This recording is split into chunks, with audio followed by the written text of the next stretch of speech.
चलिए बात करते हैं इसके सॉल्यूशंस पर। नंबर 1, 5 टिप्स हैं या 5 तरीके हैं। अगर आप वो फॉलो करते हैं, अपने काम को, टाइम को वैसे मैनेज करते हैं, तो डेफिनेटली आप बहुत बहुत बहुत इम्प्रूव करेंगे। सबसे पहला है कि मेक अ टाइम टेबल। अब टाइम टेबल 2 तरीके से बनते हैं। नंबर 1 वीकली और नंबर 1 टू डू लिस्ट आप डेली बेसिस पर बनाइए। Hardly it will take 5 to 10 minutes.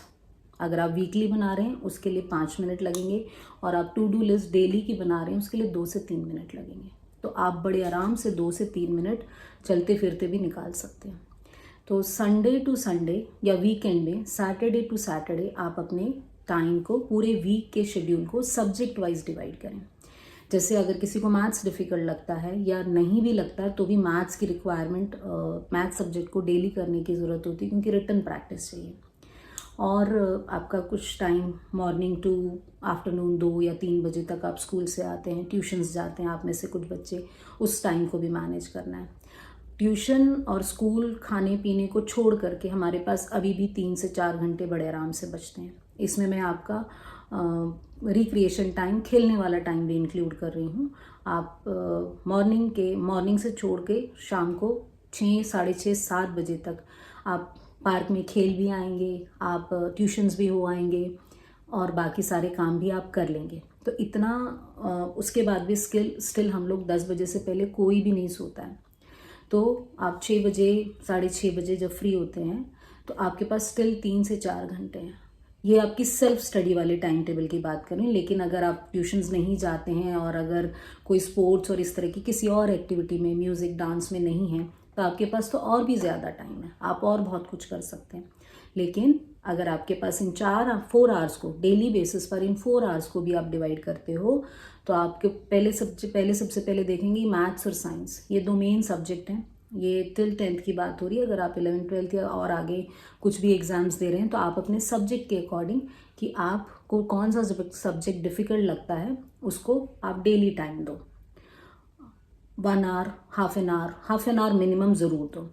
लेकिन जो सब्जेक्ट आपको ईजी लगते हैं लेकिन आप उनको कम करते हैं, या आपको लगता है कि आप कर लेंगे, उनको आप वीक में 2 या 3 दिन दीजिए। ऐसे अपने डे वाइज पहले शेड्यूल बनाइए कि आपको मंडे को कौन कौन से सब्जेक्ट करने हैं, ट्यूसडे को कौन कौन से, या फिर आप अपनी जैसे डेट शीट आ गई है या एग्ज़ाम स्टार्ट होने वाले हैं, तो आप उस डेट शीट के अकॉर्डिंग भी आप अपनी वर्क को, अपने सब्जेक्ट को प्लान कर सकते हैं।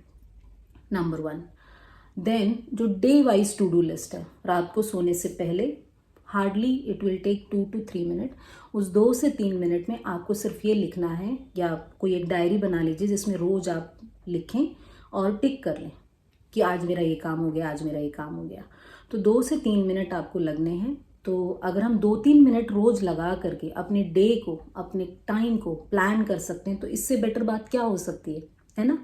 तो 2 से 3 मिनट लगाइए, और उस 2 से 3 मिनट में आप टू डू लिस्ट लिखिए कि कल मैंने क्या क्या करना है। स्कूल का होमवर्क है, कौन सा सब्जेक्ट है, कोई एक्टिविटी में जाना है, मेरे पास मैथ्स करना है कि मुझे हिंदी करना है, इंग्लिश करना है, या जो भी सब्जेक्ट आप प्रायोरिटी आप देते हैं अपने हिसाब से, अपने डिफ़िकल्टी लेवल के हिसाब से आप कह सकते हैं, या कोई टेस्ट है, जैसे भी आप अकॉर्डिंगली मैनेज करिए। नेक्स्ट डे, क्योंकि आपने रात को रिवाइज़ करा है, रात को ही लिखा है, सुबह एक बार निकलने से पहले, स्कूल निकलने से पहले, या उस नोटबुक को स्कूल के बैग में ही रख लीजिए और देख लीजिए कि आज मैंने ये मैनेज करा है। तो आपकी क्या हो गई, माइंड में दोबारा से रीप्रोग्राम हो गया कि अच्छा मुझे आज ये काम करने हैं। वो पढ़ने में सिर्फ आपको 1 मिनट भी नहीं लगेगा। आप उसको पढ़िए और स्कूल जाइए, स्कूल के जो काम है स्कूल में करिए, फिर घर आएंगे, खाना पीना खाएंगे, थोड़ा सा रेस्ट करेंगे, खेलने भी जाएंगे, और ट्यूशन्स वगैरह जिसकी भी हैं वो करने के बाद आपने जो टू डू लिस्ट बनाई है उसके अकॉर्डिंग उन काम करिए। उसमें आपका होमवर्क कंप्लीशन भी काम हो जाता है, और उस पर टिक करते जाइए कि आपने ये जो काम सोचे थे वो मेरे हो गए।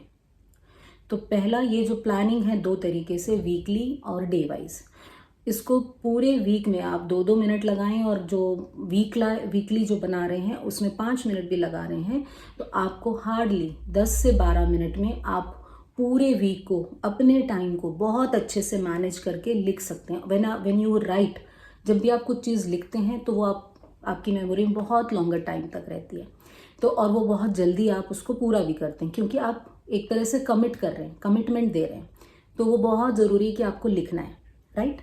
और अब हमारी फोर्थ टिप है कि आप उन सब्जेक्ट को पहले करें जो आपको ज़्यादा मुश्किल लगते हैं, और जो सब्जेक्ट थोड़े से इजी हैं, आपको इजी लगते हैं, आपको लगता है ये आप बहुत आराम से कर लेंगे, उसको बाद के लिए रखें।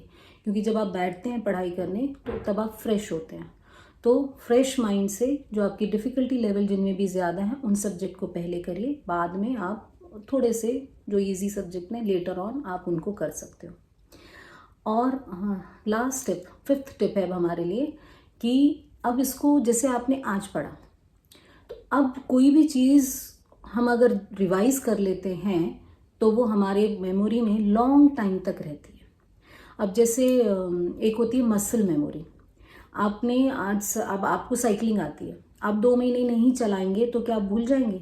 नहीं। सिमिलरली आप, लेकिन आप स्टडी को अगर 2 दिन भी ना छुएं, किसी सब्जेक्ट को हफ्ते भर भी ना पढ़ें, तो आप उसको भूल जाते हैं। क्यों? क्योंकि वो आपकी मेमोरी में आया ही नहीं है उस तरीके से। तो मसल मेमोरी मतलब कुछ आप अगर बोल बोल के काम कर सकते हैं और रिवाइज कर, क्योंकि आपने साइकिल रिपीटिशन में करी है, तो साइकिलिंग जब आप करते हैं तो रिपीटिशन में रोज रोज रोज रोज चला रहे हैं और साथ में मसल मेमोरी भी काम कर रही है। सिमिलरली जब आप चीज़ों को रिवाइज करते हैं लॉन्ग टाइम तक, तो आप वीक में एक डे हर सब्जेक्ट को जो भी आपने वीक में पढ़ा है उसको रिवाइज करें, चाहे उसको बोल करके करें या फिर लिख करके करें, जैसा आपके पास टाइम है। तो ये आपकी मेमोरी में लॉन्ग टाइम तक रहेगा। आप इस टाइम मैनेजमेंट से जो भी मैंने 5 टिप्स बताई उसको अगर आप फॉलो करते हैं, आप 2 वीक भी फॉलो करके देखिए, आप अपने आप में डिफरेंस देखेंगे, आप अपनी परफॉर्मेंस में डिफरेंस देखेंगे, आप अपने कॉन्फिडेंस में डिफरेंस देखेंगे कि आप आंसर्स क्लास में दे पा रहे हैं, बहुत अच्छे से काम को कर पा रहे हैं और आप सारे काम कर पा रहे हैं। क्योंकि आपको बहुत बार ऐसा लगता होगा कि अच्छा मैंने ये, आज कल एग्जाम है तो आज आप पूरा दिन बिजी हैं, फिर आप कुछ भी नहीं कर रहे हैं, लेकिन आप सारे कामों को अगर टाइमली, हर को प्रॉपरली टाइम मैनेज कर लोगे तो आप सारे काम प्रॉपरली कर पाओगे। आई होप मेरी इस वीडियो में आप टाइम को मैनेज करना बहुत अच्छे से सीख गए हैं, फॉलो करेंगे।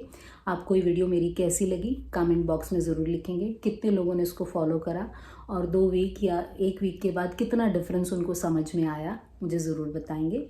और इन मेरे चैनल को सब्सक्राइब करके हम अभी आगे में बहुत सारी मेमोरी टेक्निक्स की कैसे फास्ट लर्न करें, कैसे नोट्स बनाएं, कैसे एसएसटी कितने लॉन्ग आंसर्स को लर्न करें, इन सब को शेयर करने वाली हूँ। तो प्लीज़ लाइक, सब्सक्राइब एंड आगे लोगों को शेयर करिए, जो आपके फ्रेंड्स हैं फ्रेंड सर्कल में शेयर करिए, सो दैट सबको इसका फ़ायदा मिले। Thank you so much.